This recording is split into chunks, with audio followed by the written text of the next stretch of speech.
Thiago Almada নাকি Franco Mastantuono, কে হবে আগামী বিশ্বকাপে আর্জেন্টিনার ডি মারিয়া?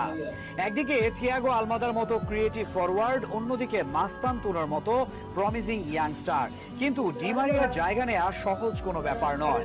আর্জেন্টিনার স্কোয়াডে গত 20 বছর সবচেয়ে বেশি প্রভাব যারা রেখেছেন তাদের মাঝে ডি মারিয়া অন্যতম। মেসির কথা বলার কিছু নেই, সবসময় তাকে ঘিরেই পরিকল্পনা সাজিয়েছে প্রতিপক্ষ। কিন্তু ডি মারিয়া ছিলেন আনসাং হিরো, যাকে নিয়ে আলোচনা হতো না।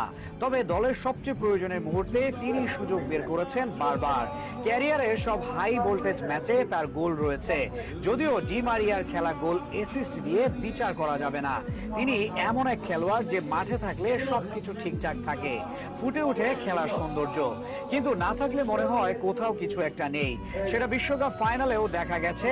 70 মিনিট পর্যন্ত ডি মারিয়া ছিলেন, তখন খেলার পুরো নিয়ন্ত্রণ ছিল আর